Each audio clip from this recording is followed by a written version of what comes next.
I hope my horrible audio won't be a distraction to you. Didn't think you'd be seeing this guy again, did ya? Yeah, here we are. You, me, and the Google Meet. If you're looking at this thing and thinking, who the heck is Google Meet? You didn't watch the video where we gamed on this bad boy. And spoiler alert, it wasn't the best. Oh, this looks bad. Please, for the love of God, get this man some more pixels. That's what a game that's running really good looks like.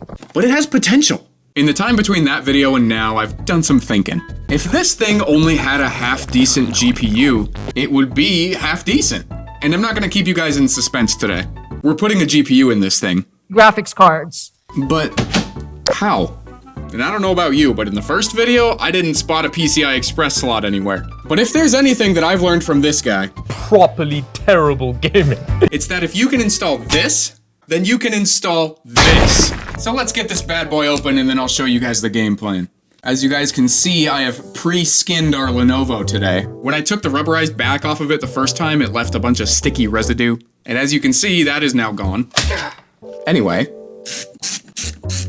And just simply plugging our graphics card into the SSD slot is not exactly all that I want to do with this thing. I want to go a little bit further than that. The goal today is to minimize the jank. We're going bougie this time. This cable right here is Oculink. It's basically just PCI Express as a cable. The goal today is to take this female end of the Oculink cable and then mount it somewhere to the outside of the chassis of this thing. Where exactly, I'm not 100% sure yet. And by having this accessible from the outside of the computer, you can easily plug and unplug a graphics card from this thing without having to have it all open like this.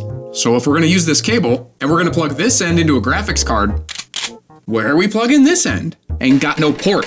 And that is where stinky little adapter number 1 comes in.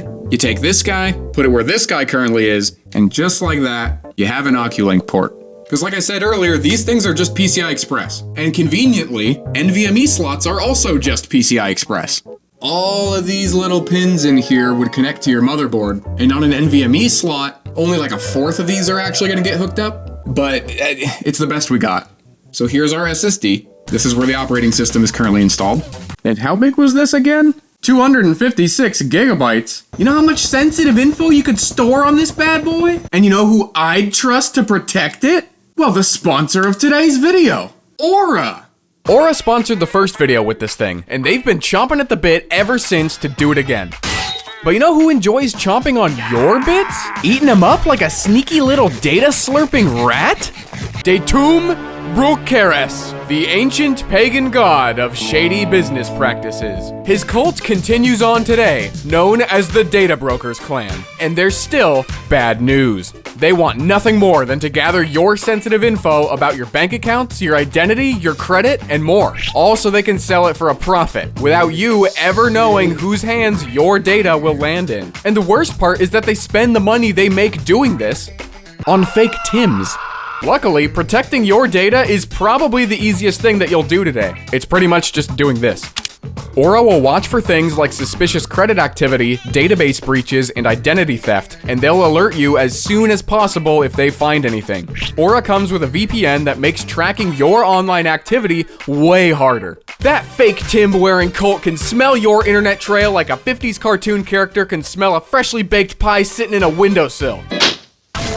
So protect your data pies with Aura. Start a 14-day free trial today by scanning the QR code on the screen, going to aura.com/Bringus Studios, or by clicking my link in the description. But for now, in goes the Oculink adapter. Look at that, step 1, complete. Easy. We're basically already gaming. Actually, that's a lie, because all the games are on here. So where's this guy gonna go?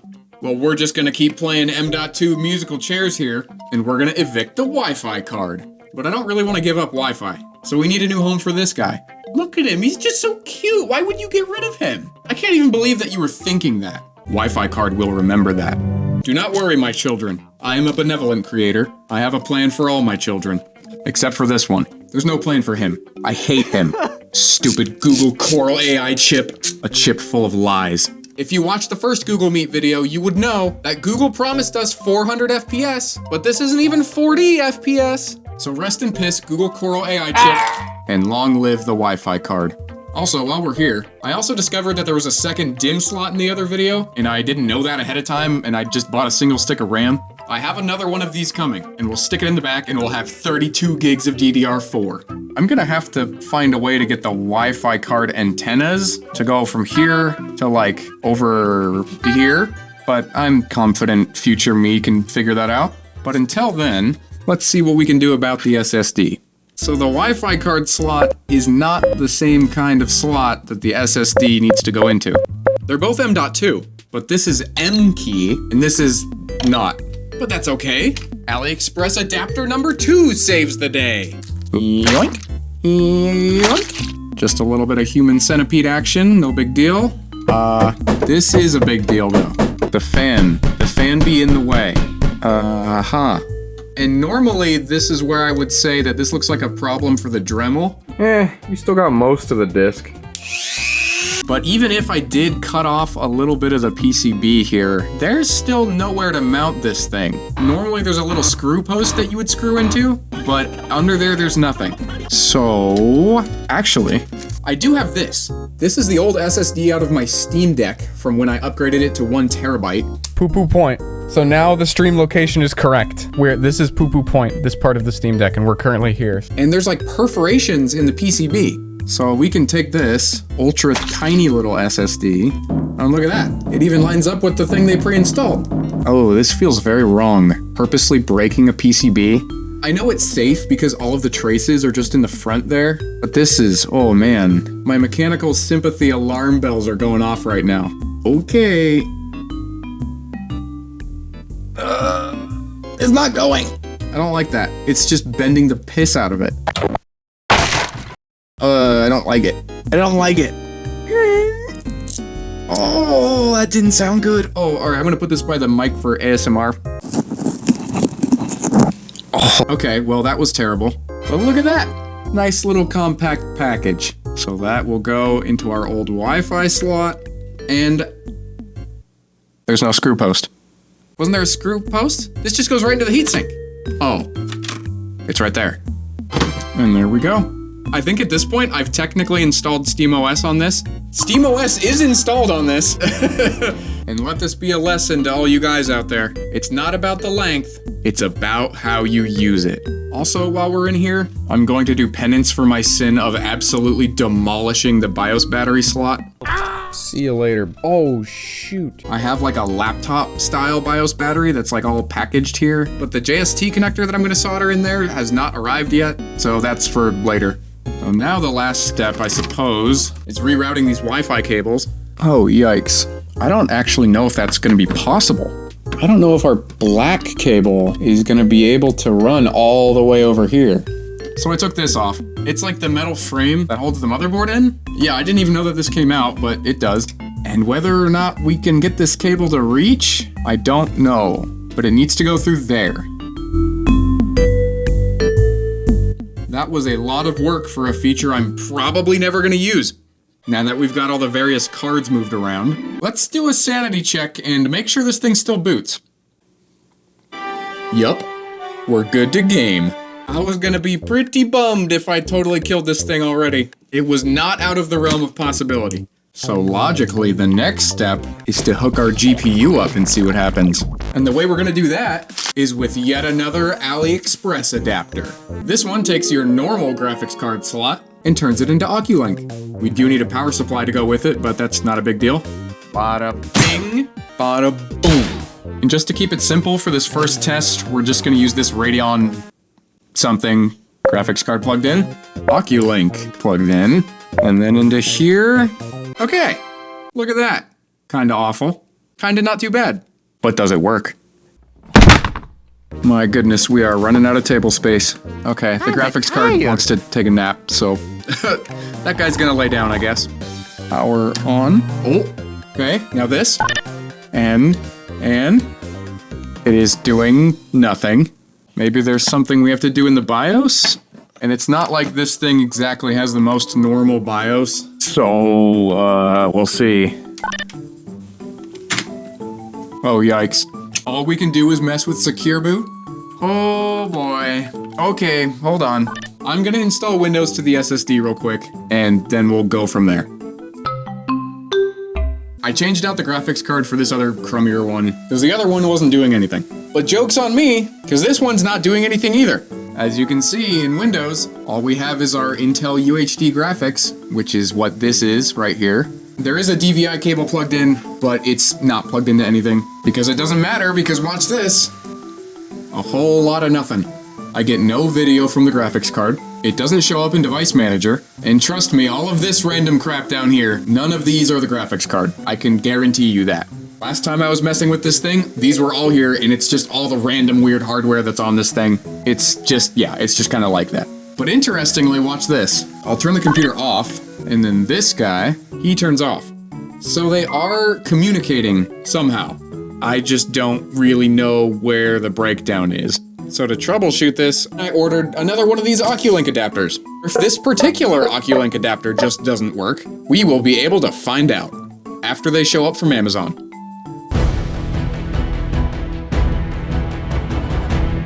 Alright, what the heck? This thing is working now, plugged into a real actual computer. See, look at that, there it is. And as you can see here, we are posted. Look at that, Advanced Micro Devices Inc. AMD. So it's certainly seeing it.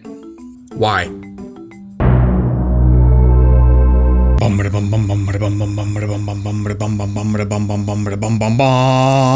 New adapter from Amazon. It's gonna make the whole thing work. I don't know where this part's gonna go in the video. It's been like 10 billion years since I started this, but it's working.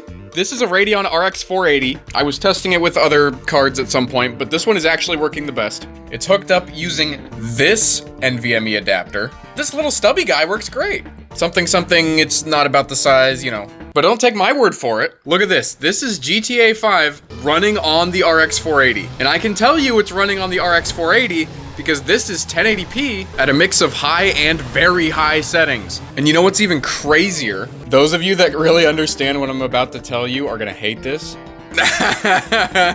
It's running at PCIe by 2. This is a PCIe 3 by 2 link. I have no idea why, but this NVMe slot is not wired up for by 4, or it's just not working correctly in the firmware or something. I don't know. The wizards over on the Ultrabook server are kind of figuring this out for me right now. But this is the performance uplift we're getting with a by 2 connection. Your graphics card has 16 little highways that it can communicate with the computer with, but right now we are pushing all of that traffic through just 2 of them, and it's still working this well. Absolutely bananas. The proof of concept is a resounding success. Now let's minimize the jank. You've seen the business side, but have you seen the gaming side? You don't want to see my gaming side. These are not 3D printer errors, these are gaming lines. We now have a beautiful cutout for the Oculink port. Not only that, but we once again have those grippers. Look at that, she ain't going nowhere. One of the prototypes for this whole back piece was like a completely ventilated version, but then looking inside of here, I realized that this whole part right here is the air intake, and there's actually some components in here that need cooling, and they need the air to go from here to here. So instead, the whole thing is just solid. And this isn't all I was working on. Oh, I've been busy. I soldered in a connector for a new CMOS battery. I got our second stick of 16GB DDR4 and I slapped that bad boy right on the back. And the only thing left to do now is finish off the GPU dock. I've got the general skeleton figured out already, and I do want to make a nice ventilated enclosure, but I didn't have the GPU on hand yet, so I couldn't really measure it. However, okay, the question on everybody's mind. Is this overkill? Surprisingly, the answer might be no. And I'll let the people that understand PCI Express a little better than me clarify in the comments, because I have no idea if this line of thinking is correct. But remember earlier when I was playing GTA 5 on this thing on the RX 480, oh no, the A came off, no. Anyway, when I was playing GTA 5, we discovered that this was only a 2x link. That's actually non-standard for NVMe slots in general. They're supposed to be a by 4 link, but this one just sucks. Sacrifices had to be made to hook up 5 gigabit Ethernet ports, I suppose. So my thinking was, if we're gonna be so limited by only a by 2 PCIe connection, we're gonna want the fastest possible card to just kinda brute force it. What I imagine to be the reason that this thought process breaks down is because you actually reach like a point of diminishing returns with how much data you can even shove through that connection. And if that's the case, this is completely overkill. There's definitely a bottleneck with that by 2 connection, and you guys know me. I'm not gonna try and find the optimal graphics card for this situation. I'm just gonna install big GPU. Big GPU, go fast. Oh hey, it came with a mouse mat. That's pretty cool. Actually, it's a repair mat for when your GPU overheats and dies. It's actually not really that much bigger than the 1080. It's a wee bit thicker, but it's in pretty much the same footprint. Radeon scum. Who wants it? And just like that, Bob's at your dad's family reunion. Man, do I even want to make an enclosure? This is a really nice looking card. You know what, AMD? You've convinced me. No enclosure. We're just gonna raw dog it. Let's do this. Okay, this thing is epic. I just triggered OPP on this power supply with just the card connected. The whole thing just shut down on me when I loaded up 3D Mark. So, sorry, 450 BT, you're not gonna cut it. But you, my beloved TX850, you will lead the people to gaming. About halfway through recording all the gameplay, I realized that there was an atrocious buzzing in most of the recording. When the GPU is under heavy load, the power supply just starts buzzing uncontrollably, and a lot of that got into the audio. I have since switched back to a mic that is not affected by the buzzing, but until we get to the GTA gameplay, you will just have to suffer. I am sorry in advance. Anyway.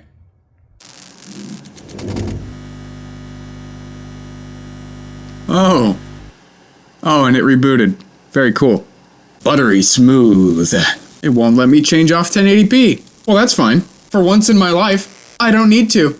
That's right, ladies and gentlemen, we're going all the way up. No super resolution, it's all raster here.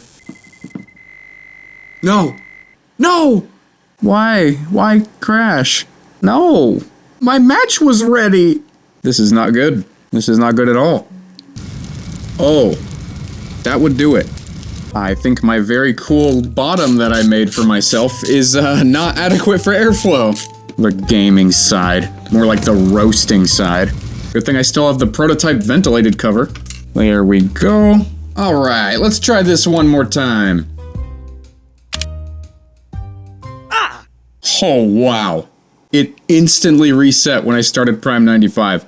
Oh, yikes. Maybe I'm drawing too much power from the AC adapter. I don't know, this is wild. Alright, 180 watt power adapter. It's foolproof. Our problems are all solved. The video is saved. I believe. Come on. Prime 95, go. Oh, we're hitting it. The temperature seems to be under control. This poor thing has been through so much. I don't know how we were browning out a 90 watt AC adapter on this CPU. It's only drawing 20 watts. Is everything else on this board really that power hungry? I don't know. All I know is that gaming is back on the menu, boys. Oh yeah, we're in game, and oh boy are we gaming. I'm actually so happy that it just turned out to be a power issue. This was gonna be so much harder to diagnose if it was unstable because of something I did. But just like our GPU here, shoving more power at the problem completely solved it. That is how we do it around here, ladies and gentlemen. Absolute win. So here's Counter-Strike when we were just using the integrated graphics, and here's how it's running now. I'd say it's a little better, but folks, we got more games to try out. Team Fortress 2? Oh, thank you. Thank you for upscaling this obscure resolution to another more obscure resolution.